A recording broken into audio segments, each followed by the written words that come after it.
राधे राधे। स्वागत है आपका हमारे चैनल पर।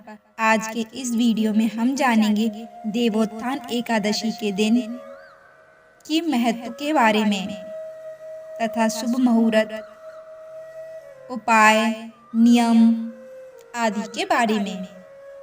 तो चलिए शुरू करते हैं।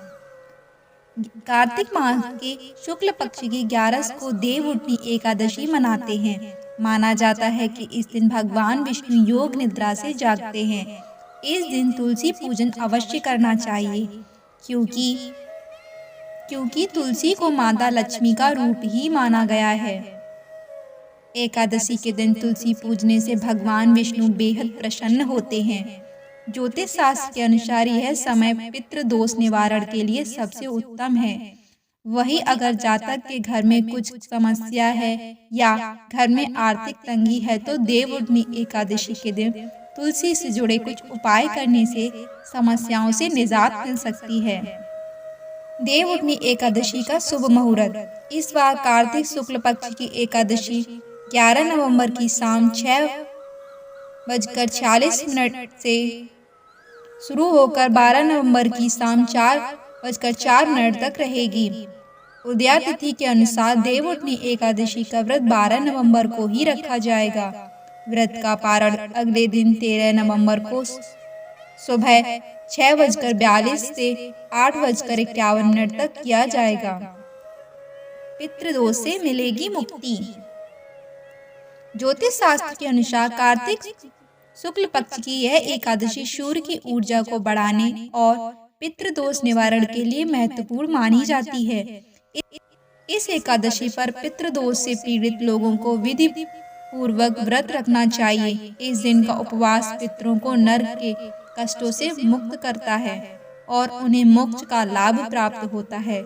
इसके अलावा इस दिन भगवान विष्णु या अपने इष्ट देव का ध्यान करें और पूजा करना अति लाभकारी है।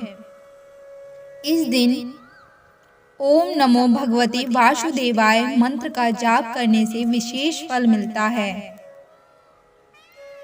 तुलसी शालिग्राम का पूजन। इस दिन तुलसी और शालिग्राम का आध्यात्मिक विवाह किया जाता है। तुलसी की पूजा का महत्व इस दिन अत्यधिक होता है क्योंकि तुलसी अकाल मृत्यु से बचाने में सहायक मानी जाती है। तुलसी और शालिग्राम की पूजा से पितृदोष का निवारण होता है। पीपल के नीचे दिया जलाना। इस दिन रात में पीपल वृक्ष के नीचे घी का दीपक जलाने से पितृदोष से मुक्ति मिलती है। माना जाता है कि पीपल के वृक्ष में देवताओं का वास होता है जिससे नकारात्मक ऊर्जाओं का नाश होता है। इसके अलावा आटे के दीपक बनाकर उसे पत्ते पर रखकर नदी में प्रवाहित करने से भी पितृदोष का नाश होता है। पूजन विधि। इस दिन सूर्योदय से पहले स्नान करके शुद्ध वस्त्र धारण करें। गन्ने का मंडप बनाएं और बीच में चौक बनाकर भगवान विष्णु की मूर्ति या चित्र स्थापित करें। भगवान के चरण चिन्ह बनाकर उन्हें गन्ना, सिंघाड़ा, पीले फल और मिठाई अर्पित करें। घी का दीपक जलाएं और इसे पूरी रात जलने दें। इसके बाद विष्णु पुराण या व्रत कथा सुनें। व्रत के नियम। देवउठनी एकादशी पर उपाय के नियमों का पालन करना महत्वपूर्ण है। इस दिन केवल निर्जल या जलीय पदार्थों पर उपवास रखना चाहिए, लेकिन बीमार, बुजुर्ग, बच्चों या व्यस्त व्यक्तियों के लिए एक बार भोजन करने का नियम मान्य है। इस दिन चावल और नमक से परहेज करना चाहिए। सात्विक भोजन खाएं। इस दिन तामसिक आहार जैसे प्याज, लहसुन, मांस, मदिरा या बासी भोजन का सेवन नहीं करना चाहिए। केवल सात्विक आहार का सेवन करें और भगवान विष्णु की उपासना में ध्यान लगाएं।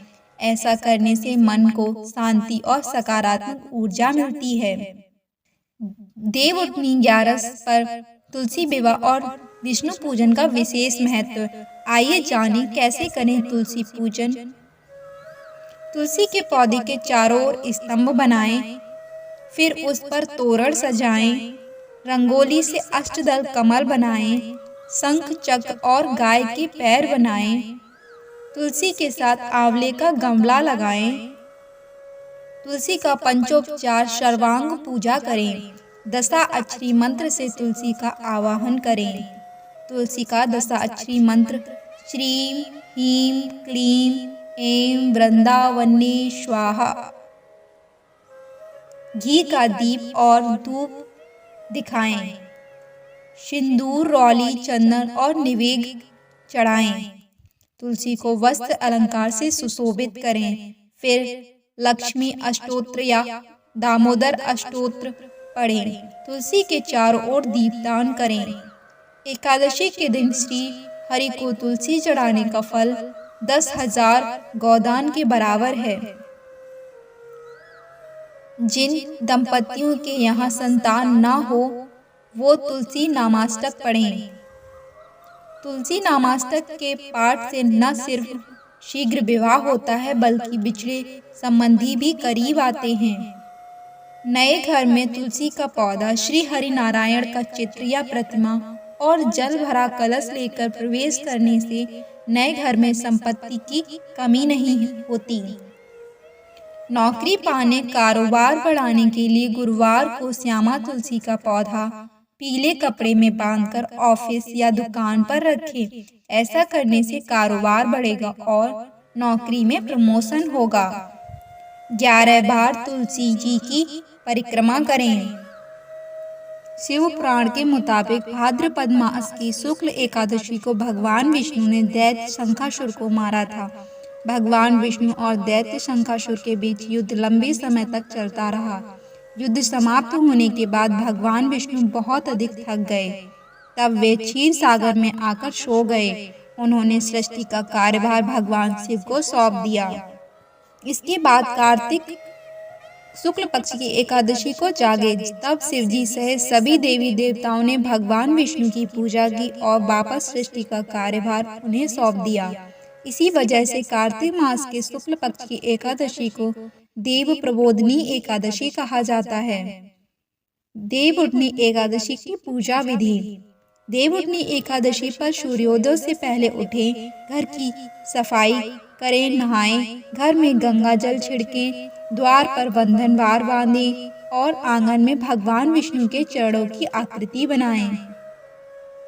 तुलसी और पीपल को जल चढ़ाएं, पूजा करें और दीपक लगाएं। भगवान विष्णु का ध्यान करते हुए व्रत का संकल्प लें। शंख, घंटा, घड़ियाल आदि बजाकर मंत्र बोलते हुए भगवान विष्णु को जगाएं। शुद्ध जल और पंचामृत से भगवान विष्णु का अभिषेक करें। अबीर, गुलाल, चंदन, अक्षत, फल, फूल, तुलसी और अन्य पूजा सामग्री चढ़ाएं। धूप और दीप का दर्शन करवाएं। फल और मिठाई का भोग लगाएं। आरती करें और प्रसाद बांटें। अगर इस दिन तुलसी और शालिग्राम का विवाह नहीं कर पा रहे हैं तो तुलसी की सामान्य पूजा करें। घर के लोग ही भगवान की सामान्य पूजा के साथ गरुड़ घंटी बजाकर भगवान को जगाते हैं। भगवान विष्णु के पुनः वैकुंठ लौटने की खुशी में दीप जलाने की परंपरा मानी जाती है। एकादशी की अगली सुबह भगवान विष्णु की नियमित पूजा आरंभ कर दें। राधे राधे।